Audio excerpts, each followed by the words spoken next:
Bonjour les amis, le livre de vie, chapitre La pluie, partie 2. C'est reparti pour un petit voyage avec notre poupée de chiffon.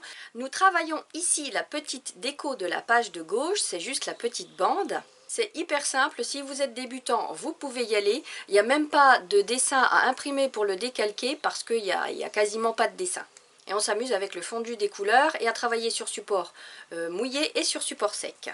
Donc c'est parti pour la réalisation de cette petite aquarelle maintenant.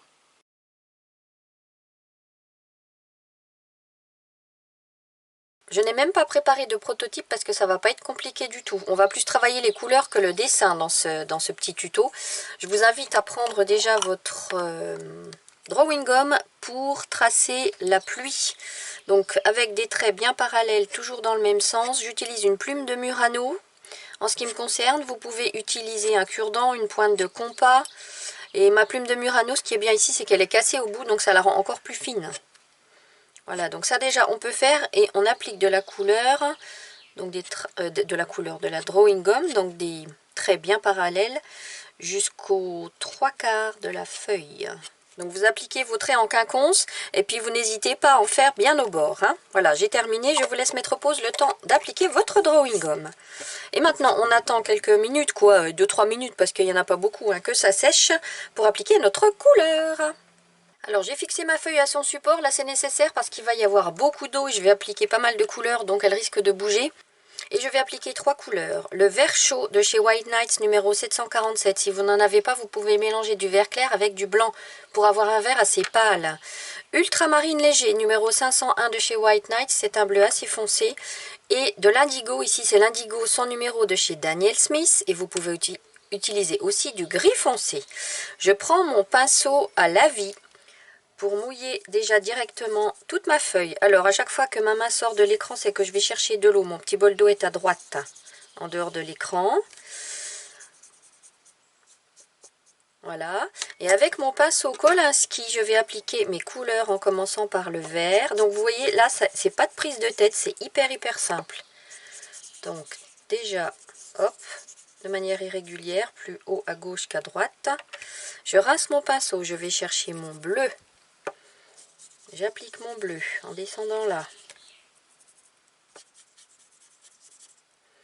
Et là, je vais déjà tirer dans le bleu quelques petites herbes, dans le vert quelques petites herbes en bleu. Ça sera juste pour le fond, ça. Parce qu'après, on va travailler les graminées à l'encre. Hop. Et je remplis tout le reste.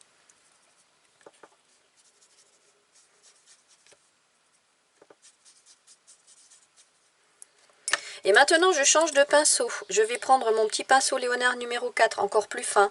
Et vous allez voir que, comme il y a moins de poils, je dépose moins d'eau, plus de pigments, et ça va être plus intense. Voilà.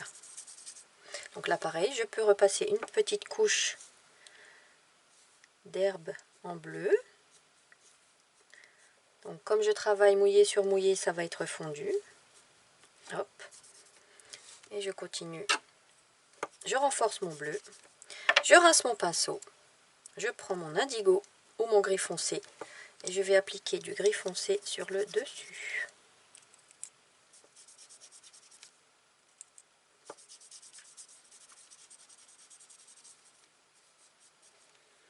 Je le fais dans ce sens-là, vous voyez, comme si le ciel nous tombait sur la tête. Au lieu de faire des traits horizontaux, je les fais verticaux. Comme il y a une tempête. Vous voyez, là, ça commence à sécher. Ça me plaît pas trop. Donc, je remouille un petit coup mon pinceau pour essayer de diluer, de fondre tout ça. Je vais continuer de tirer quelques herbes.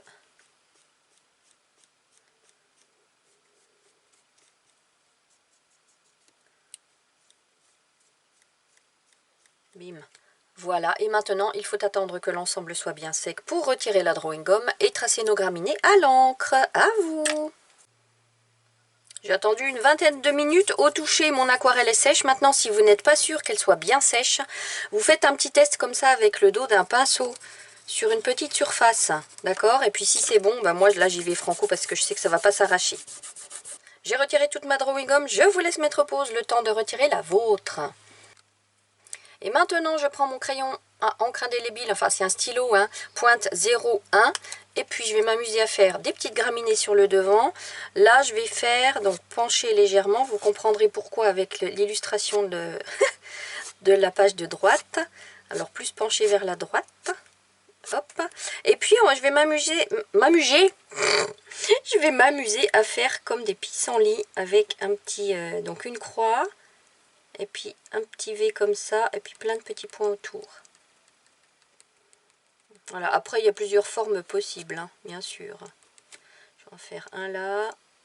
Hop. Petit V au bout de chaque tige.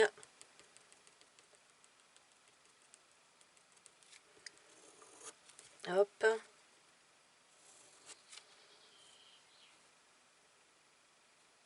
On va faire plus là.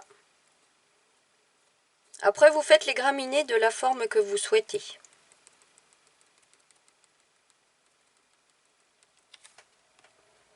On va refaire un là.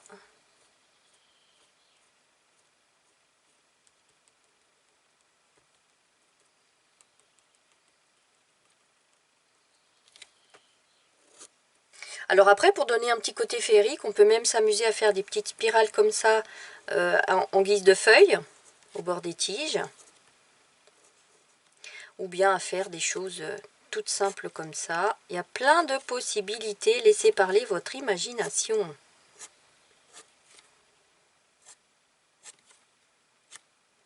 Là, vous voyez, j'ai même pas réfléchi. Hein, je fais comme ça me vient.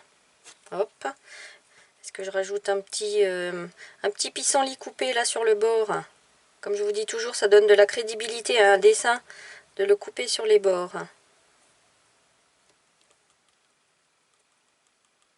Hop, et sa tige. Une petite spirale là.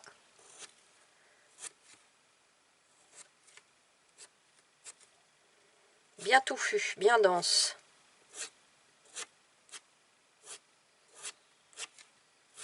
Alors au bout d'un moment, il se peut que votre crayon il marche pas bien parce qu'on est en train de dessiner sur de la peinture. Donc vous prenez tout simplement une feuille de papier puis vous le frottez dessus et ça va revenir si ça vous arrive. Puis on va faire un déséquilibre en montant des herbes plus haut à gauche. Voilà. Et voilà les amis, c'est terminé. Voilà, maintenant, rien ne vous empêche de vous amuser avec une base comme ça, et puis à changer la couleur du ciel, à changer le mouvement des herbes, à changer la couleur de l'herbe aussi, en ajoutant des variantes avec des camailleux de vert ou en rajoutant des brins. Et n'hésitez pas à poster vos résultats sur notre groupe Facebook. La semaine prochaine, je vous poste la grande aquarelle de la page de droite, ainsi que le texte. Prenez soin de vous, à très bientôt.